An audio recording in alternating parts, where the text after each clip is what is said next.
छत्तीसगढ़ के एक छोटे से गांव की कच्ची सड़क के किनारे बैठता था रामदयाल, एक बूढ़ा मोची। मिट्टी में सना शरीर, हाथों में पॉलिश लगी हुई, और उसके बगल में बैठा था उसका 14 साल का बेटा शिवा। शिवा का काम था टूटे जूते पकड़ाना, सिलाई की सुई देना और पापा के पास बैठकर किताबें पढ़ना। लोग हंसते थे, मोची का बेटा है, ज्यादा पढ़ लिख के क्या करेगा। लेकिन शिवा की आंखों में एक सपना था, सरकारी अफसर बनकर मां को छांव देना और पापा को उस धूप से उठाना जिसमें वो सालों से बैठे हैं। शिवा का स्कूल गांव के पास ही था। टूटी छत, आधे पन्नों की किताबें, न ट्यूटर न इंटरनेट, लेकिन उसकी भूख कम नहीं थी। ये किताबें ही उसका भोजन थीं। हर रात मां एक ही बात कहती, बेटा तेरे पापा के पास पैसे नहीं, पर तुझे पढ़ाने का हौसला है।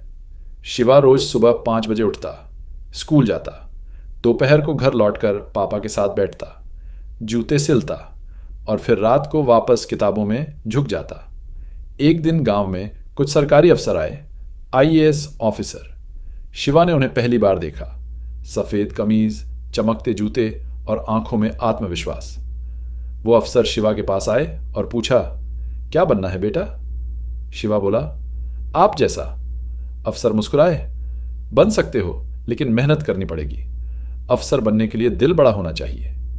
बस उसी दिन शिवा ने तय कर लिया, अब पीछे नहीं देखना। 12वीं के बाद उसने सरकारी स्कॉलरशिप से कॉलेज में दाखिला लिया। दिन में पढ़ाई करता, रात में ट्यूशन पढ़ाकर फीस भरता। कॉलेज के बाद यूपीएससी की तैयारी शुरू की। ना कोचिंग, ना गाइडेंस, सिर्फ गांव की लाइब्रेरी और एक पुरानी कुर्सी। कई बार भूखा सोया, कई बार हिम्मत टूटी, लेकिन जब भी हार मानने को होता, पापा की फटी चप्पलें देखता और खुद से कहता, जिसने मेरे लिए जमीन पर बैठकर जिंदगी गुजारी, क्या मैं उसके लिए एक कुर्सी भी नहीं बना सकता? तीसरी बार में शिवा ने यूपीएससी क्लियर कर लिया। All India rank 121। रिजल्ट आया तो पूरे गांव में ढोल बजे। रामदयाल की आंखों में आंसू थे। सालों की तपस्या सफल हो चुकी थी।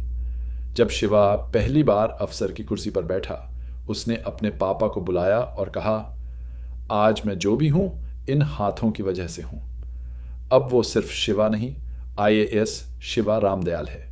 लेकिन आज भी हर साल अपने पुराने गांव आता है, बच्चों को किताबें देने, उन्हें यह बताने कि पैदा कहाँ हुए हो ये मायने नहीं रखता, जाना कहाँ है ये सबसे जरूरी है।